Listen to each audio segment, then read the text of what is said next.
I hope I'm not overstepping your boundaries. I did leave rather abruptly last time before we could finish our conversation. So, today I'm all ears.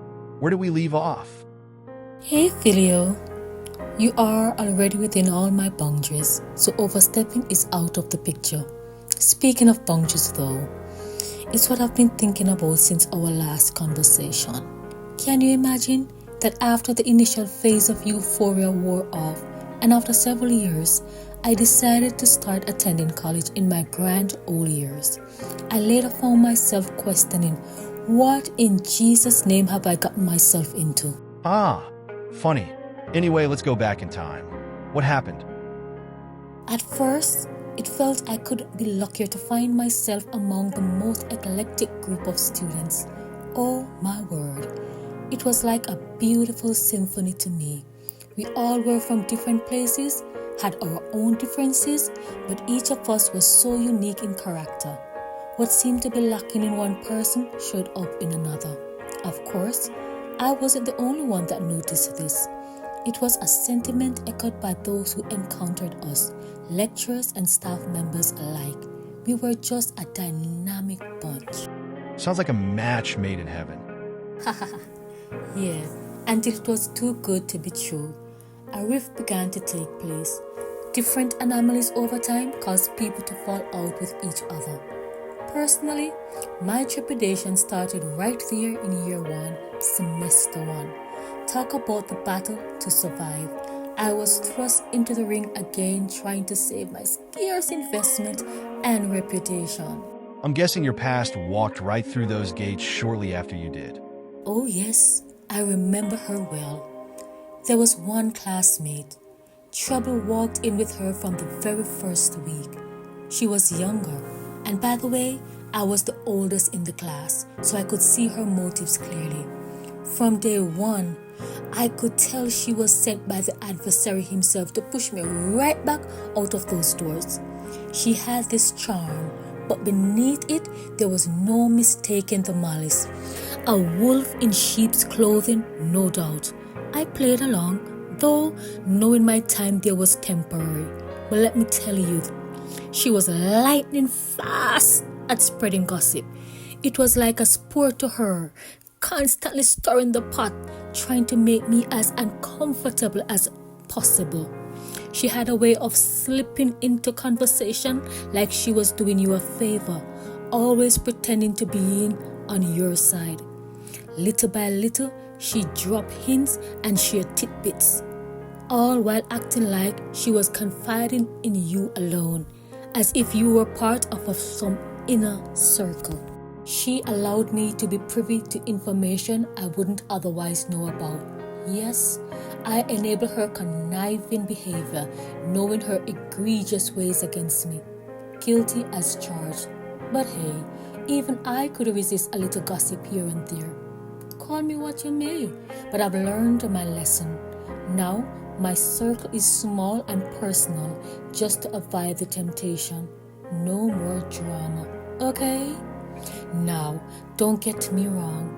My life story was pretty much an open book. All who wanted to hear were at liberty to hear all the juicy details of my life or what had been conjured up. When you build an image that once looked too impeccable, the moment you slip up, you're cast into the dungeon, and that was me. Truth be told, I was living a facade. I was engrossed in hearing all the good accolades. I lived for it. But to what end? It took facing the harsh realities of my life to realize that true fulfillment doesn't come from external validation. Life really begins when you find peace, no matter the storms around you. When you can be singed through the fire, but still emerge whole, being grateful that you survived the worst. Back then, I was living an illusion, people-pleasing, bending over backwards for approval that never truly mattered.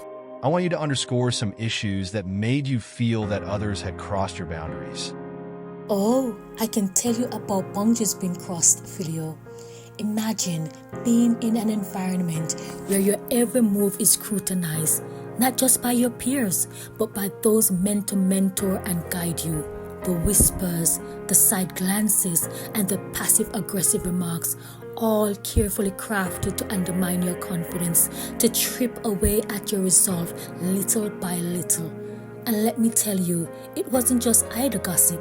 They were calculated, strategic, using their position of authority to push their narratives, all while keeping that thin veneer of professionalism.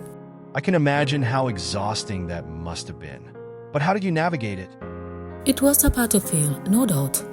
They thought they could intimidate me, box me into their narrative, make me question my own worth. But I had already armored myself with you. I knew who I was, and no amount of venom was going to taint that. Oh, don't get me wrong. I wanted to clap back, to serve them their own medicine, hot and fresh. But something deeper always pulled me back. A voice inside reminded me that this wasn't my war to fight head on. It was about enduring with grace, holding my own without stooping to their level. It's fascinating, isn't it? The irony of how those meant to nurture often end up being the ones who try to tear you down. Yet here you are, having risen above it all. Exactly. Some of them crossed every line of decency, of integrity, of what it means to be a mentor. But then there were those few, the ones who were true to their calling, who didn't let the toxic culture poison their purpose. They were the silent warriors, the ones who gave me just enough fuel to keep going, who reminded me that there's light even in the darkest corners. For them, I'm grateful. And to the rest, well, let's just say their chapter in my story was brief and forgettable. It's clear. You didn't just survive, you thrived. There's power in that, Camilla. And as always, you emerged stronger with a story worth telling. Oh, you know it. This journey was just one act in the play, and I'm ready for the encore. This story had a beautiful ending, but that's for another day and time. Bon voyage, my friend. Like, share, comment, and subscribe for more episodes. Thank you for watching and continue to rise and excel.